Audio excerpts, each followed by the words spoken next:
السلام عليكم البنات، كي دايرين؟ مرحبا بكم، نتمنى تكونوا بخير. اليوم جيت نحضر معكم طاجين ديال البصله والدجاج بالبصله والزبيب. كنحتاج واحد نص ديال الدجاجه وثلاثه ديال البصلات بيضين وشويه ديال الزبيب والزيتون والثومه وزعفران زغبه الحر والعطريات كينجبير والابزار وخرقوم البلدي وشويه ديال القرفه وشويه ديال المعدنوس والقزبر. دابا غادي نقطعوا هاد البصله هادي، غنقطعوها هكا تكون مشنفه، نقطعوها على نصف دائره باش تكون مشنفه بالطريقه اللي كتلاحظوا معايا. الطاجين كيجي غزال وبنين وصراحه خفيف، حتى في التحضير كيجي ساهل، ما فيهش كاع بزاف ديال الشغل. وهذا مع الطلب ديال الناس اللي يطلبوني نحضر طويجنات، وان شاء الله كل مره غادي نحط لكم طاجين في شكل ان شاء الله. على هاد الطريقه غادي نحضروا هاد البصله هادي، نقطعوها بالطريقه تكون مشنفه كيف ما كتلاحظوا معايا في الفيديو. كنحيد ليها غير هذيك القلب اللي تيكون كيف ما شفتوا معايا، باش كيجي نصف دائره في التقطاع كتجيني مقاده.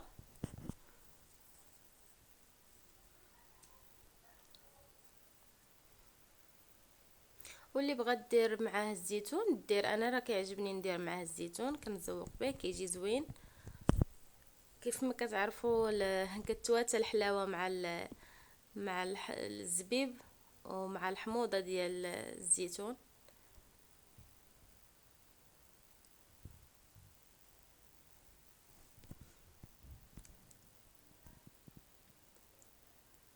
كنقطع البصله الاخرى، غنقطعها دوائر بهذه الطريقه هذه، لاني غادي نفرشها في الطاجين باش كتشد ليا على الطاجين وعلى الدجاج. هي اللي غادي نفرشوا في الطاجين.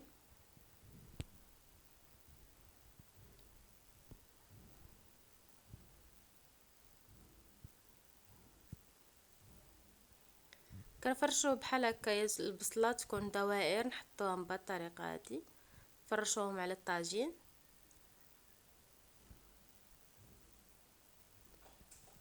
وهاد البصله البيضاء كتكون زوينه وحلوه، كتكون احسن من الحمراء كتكون شويه مجهده، البيضاء كتكون زوينه حلوه. دابا غادي نشرمل هاد الدجاج. الا عندكم نتوما الوقت يعني شرملوه قبل وخليوه في الثلاجه بالشرموله ديالو، ولا غدا الصباح غادي تحضروا به الطاجين ديالكم، كيدخلوا العطريه مزيان كيجي بنين. انا غسلته بالملحه والحامض والخل وخليته مرتاح في الثلاجه. دابا غادي ندير هاد العطريه اللي وريتكم ديال السكينجبير والبزار وخرقوم معلق قزبر ومعدنوس، وغادي نقي هاد الثومه وغادي نحكها حتى هي.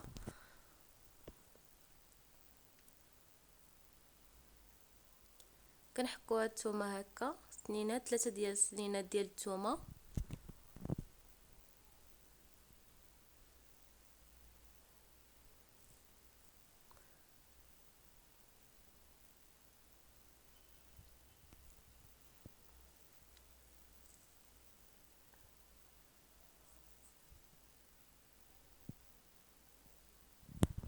حكينا هاد الثومه هادي. دابا غادي نزيد الملحه، ما حطيتهاش في الاول ولكن غادي نزيدها، ولكن ما تكثروش الملحه بزاف على حساب الزيتون شويه مالح، وحنا ما بغيناش يجينا مالح ولا بغينا يجي فيه الطعم ديال الحلاوه. غادي نحط شويه ديال زعفران زغبه الحر، شويه ديال الماء. كيف ما كتشوفوا هاد غيا يطلق اللون ديالو، زعفران زوين كيتواتى مع الدجاج. اللي ما عندوش يتكافى بالخرق ومعرق، ولكن هو كيعطي مذاق رائع للدجاج، كيتواتى مع الدجاج مزيان. غادي نضيف شويه د الملحه كيف ما قلت لكم، ما غاديش نكتر، على حسب الذوق ديالكم.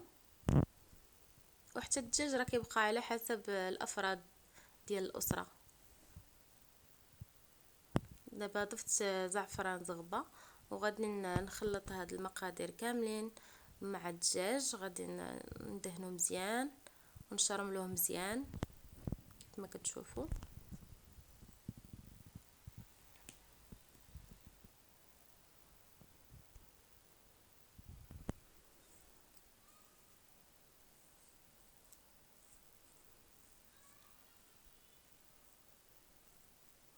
كندخلوا ليه هاد العطريه هادي مزيان في الدجاج باش يجي كله معطر بالعطريه مزيان كيف ما كتشوفوا معايا هكا. بالطريقه سهله، ماشي شي حاجه اللي صعيبه. طاجين ساهل دغيا كيوجد، ما كيحتاجش بزاف ديال الوقت، 10 دقائق ما كاملاش ديال الوقت كيوجد دغيا.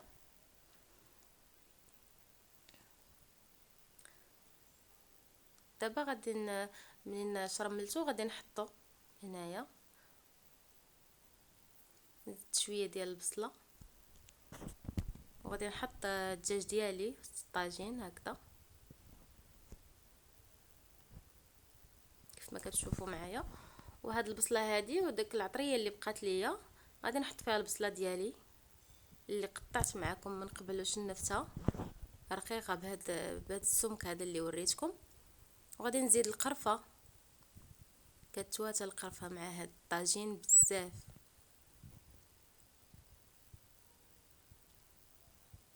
وغادي نزيد واحد العنصر اللي هو العسل الحره، اللي عنده العسل يدير شي شويه ديال العسل، واللي ما عنده شيء ماشي مشكل يدير شي شويه ديال سنيده باش كتعطي داك الطعم ديال شي شويه ديال سنيده ما تكتروش باش كتعطي داك الطعم ديال الحلاوه كيجي واعر بنين. غير حطيت هنا مقدار ديال معلقه صغيره ديال العسل ماشي بزاف صافي. وكنزيد واحد شويه ديال الملح وكنخلط هاد العناصر كاملين مع بعضياتهم.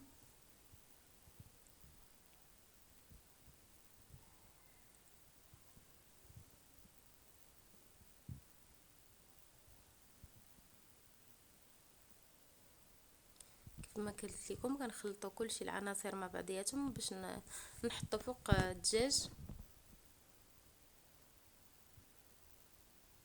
وهاد الزبيب راني غسلته من قبل ورقدته في الماء باش كيرطب صافي. وكنحطوا البصله ديالنا فوق الدجاج بالطريقه هذه كيجي زوين بنين هاد الطاجين البنات بزاف. كنتمنى تجربوه.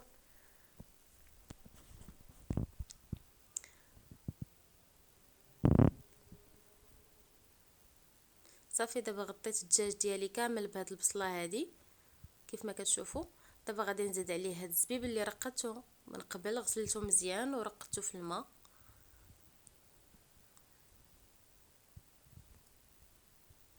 غنصفيه من هاد الماء ديالو وغادي نحطو من الفوق بهكا بالطريقه. الزبيب الابيض كيجي زوين، واللي متوفر عندكم اللي عنده الزبيب الاحمر ولا الكحل ما فيها باس، ولكن هذا الابيض كيجي احسن. اللي متواجد عندكم في البيت خدموا به. هاد كيف ما قلت لكم بغيتو ديروا الزيتون ديروه، ما بغيتوش ديروا الزيتون كيبقى على حسب الرغبه. انا تعجبني الزيتون مع الدجاج، هاد الزيتون الاحمر البلدي كنستفو هكا بهالطريقه. كندير غير شي حبات ماشي بزاف، غير كنزوق به الطاجين. وهكا الطاجين ديالنا راه دابا واجد. غادي نحطو على النار، غنزيد واحد شويه الزيت ديال البلديه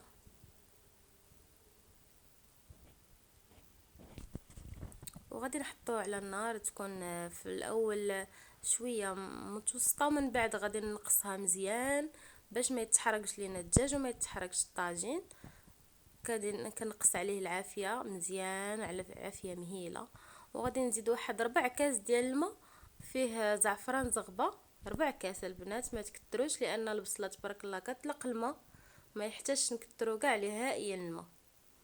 صافي كندير هذا المقدار هذا اللي كيف ما شفتوا معايا 4 كاس. ونغطيو الطاجين ديالنا وتنخليوه يطيب على خاطرو. كيدي معنا واحد ساعه ديال الطياب لان كنقص عليه العافيه مزيان. وهذا هو الطاجين ديالنا البنات، كيجي غزال لذيذ وكنتمنى تجربوه. كيف ما كتشوفوا كيجي معسل ومدغمر، ما تسخوش به. ومرحبا بكم في القناه ديالي، كنتمنى تدخلوا وتشاركوا القناه ديالي مع احبابكم، وديروا لي لايك وبارطاج وكومنتير. شكرا على المتابعه.